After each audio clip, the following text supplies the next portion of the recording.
So it's race day at Musselman. First time I'm actually testing her on track for real with the suspension I got, the K-Sports.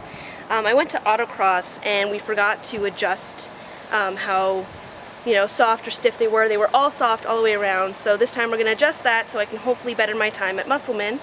I use Musselman as my track to kind of gauge my time because they typically use the same layout.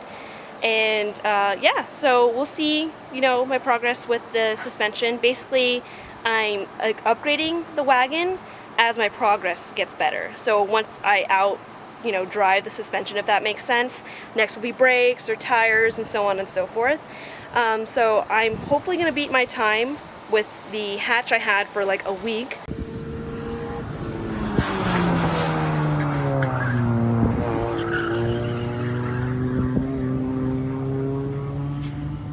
Which was a 1060. So hopefully I can beat my time this time, but really all in all I just want her to perform well. I want to see if my suspension does anything to my driving, which of course it should, and yeah, just go from there basically. So got to do some race day prep on the Wagon, make sure that she's all tight and ready to go. That way she doesn't fall apart on track, and go from there.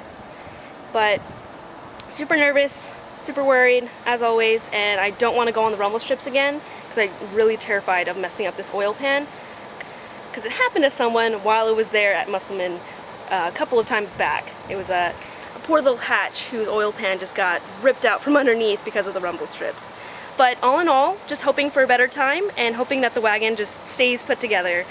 So let's go get some race day prep done.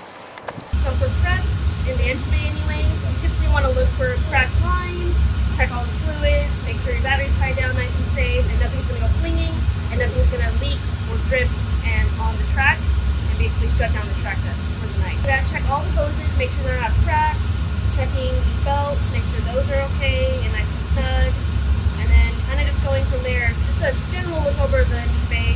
Basically, it's safe enough for your daughter to drive it. It's kind of what you're looking for, so yeah. Okay, so hoses. Good. Battery tie down. Good. Terminals. Good. Oil.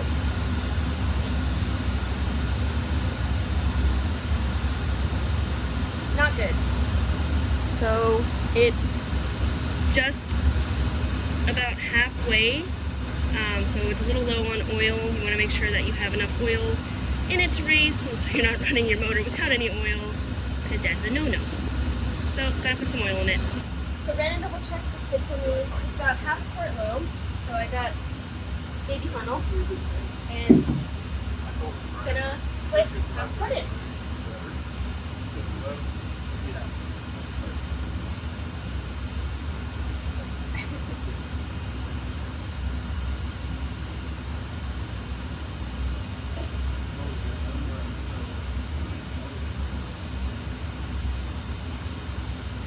Okay, oil number 2.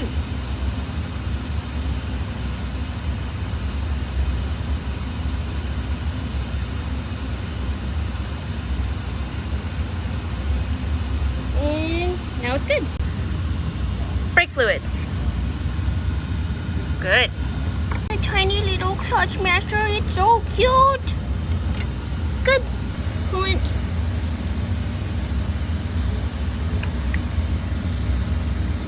Good. Alright, so from what I can tell, everything in the engine bay is all good to go for race day, so now I gotta do wheels, bushings, brakes, all that other stuff to make sure nothing falls off the car, and so we can keep driving on the racetrack. But engine bay is good, so on to the wheels and stuff.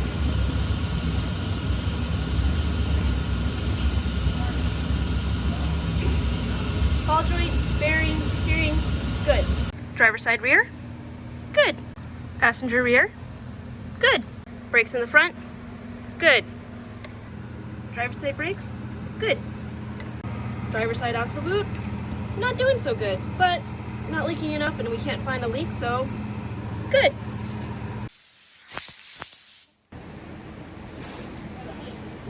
Air pressure. Good. Wagon. Good. Now it's the racetrack. We made it. And I got my transponder, so I got to get it teched, and then the fun begins. One last step before getting on track, or before being teched. We're gonna stiffen these guys all the way to as far as they can go. Full hard. Good. Just got done being teched. So now it's time for dinner so my stomach doesn't try and destroy me while out on track, which might cause my stomach to destroy me, so oh well. But for once, Brandon's my pit crew. I don't know, man. Some pretty stiff competition.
Quick update.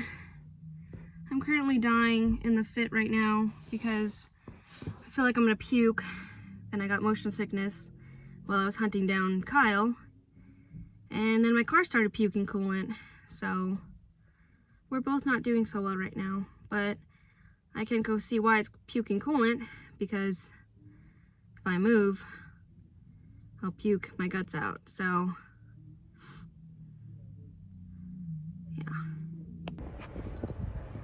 so this is when we noticed the puddle of coolant underneath my car after I pulled in.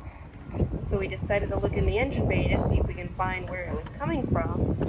And we discovered that it was coming from some hoses leading to the heater core. And I guess that they were cracked and just kind of slightly leaking a little bit. We think that the ultimate break, or the reason it actually started leaking, was when I was pushing it on track just before I came in, because I was hunting down Kyle. But yeah, so basically the heater core was just dripping coolant, and we didn't bring any tools with us, so we couldn't exactly try and fix it or anything like that. We were going to try and bypass it, and only a little bit got in the interior of the car, so not too bad.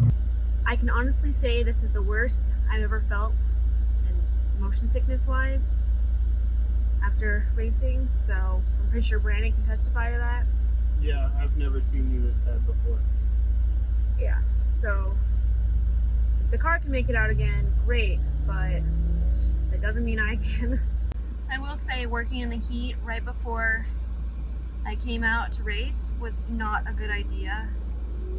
I would say do your track prep a day before rather than an hour before, but I had no other choice because we were busy all week and yeah. Well, I just threw up. I feel a little bit better, but I don't think I'm gonna be able to make it back out. Sorry, guys. Oh my god, there's another one. That's what me and Brandon got hit with while we were walking. Huge haboob. Oh no, Kyle. This is so bad. Oh my god. Can someone who knows weather tell me whether or not that classifies as a haboob? Because I've never seen one before, and wow. And now it's coming down sideways, but really big drops.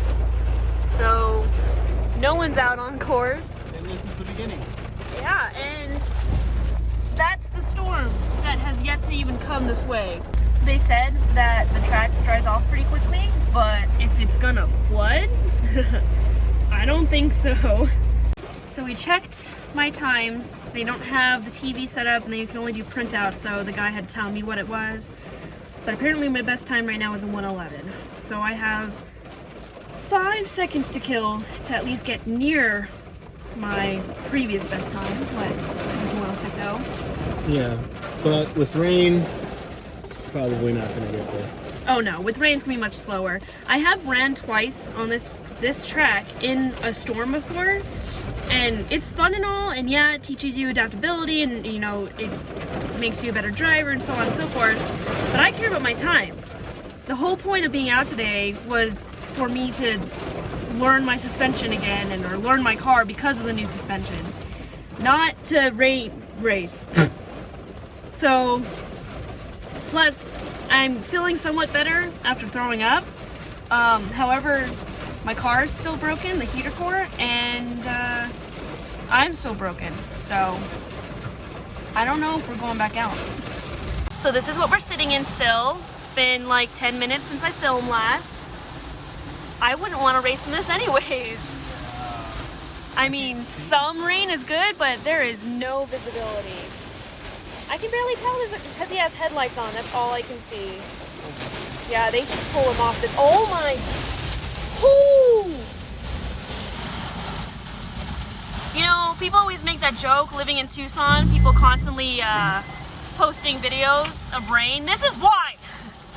Because when it rains, this is what we get. Yep, he stopped on track. Oh, no, he's going slow. Get off the track, Kyle. He got off. He's good.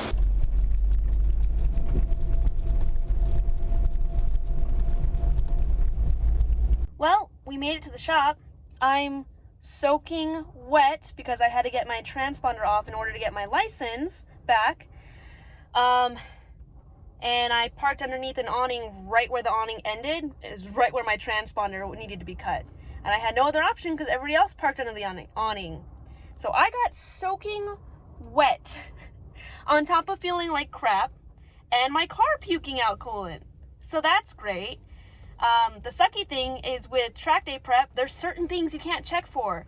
I wouldn't have been able to know that my heater core was going to go out from looking at it. So it must have popped while I was on track, or right, you know, towards the end of me pushing it really hard on track. I don't know. I don't know if that's why the check engine light came on. It shouldn't be, but so car broken, REL broken. That's how this track day went. However, I got to enjoy a very nice sunset driving to the shop while staring at my temperature gauge to make sure it doesn't overheat. But look at what we're dealing with now.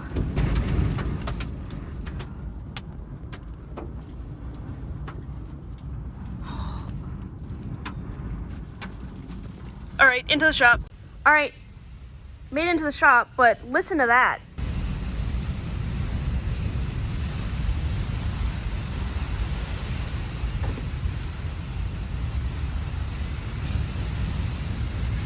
Believe it or not, that's just wind. It's not raining over here right now. That's wind and it sounds like rain. Also, I can't walk right. My pants are so wet. This is the color they're supposed to be. This is the color all of them are now. Including my butt. Oh wait, no, that's pretty dry. But the rest of me is pretty wet. She's safe. I'm somewhat safe. Probably gonna go throw up again. But this track day was not fun. It's the first one that ever went pretty bad. I've never had my car broken before or me broken that much. So next track day, which apparently there's gonna be an open track day for everything on the 31st of this month. So I might be able to go back out. I will make sure to get my next race day. Hopefully less stuff will happen to both her and I can actually get a full race day on that and do more than a couple of laps. And I have to beat my best time of the 1060. So I didn't get to test out my suspension as much as I wanted to, but there's always next time. There's always more seat time. If you can get seat time, get it. No matter how good you are, seat time is seat time. That's all still happening over Musselman because the shop's not too far. So I'm kind of glad we left. Yeah, I would not want to drive in this, let alone race in this. I don't even know how Brandon's seeing right now. Look at the lightning. It's like constant. Oh, yeah, Brandon. We might have to pull over. If they weren't there, I'd be going faster. Oh my god. This is so bad. Well, so much for race day. Well, now it's hailing. Oh my god. This was just no one's day. Poor Tucson.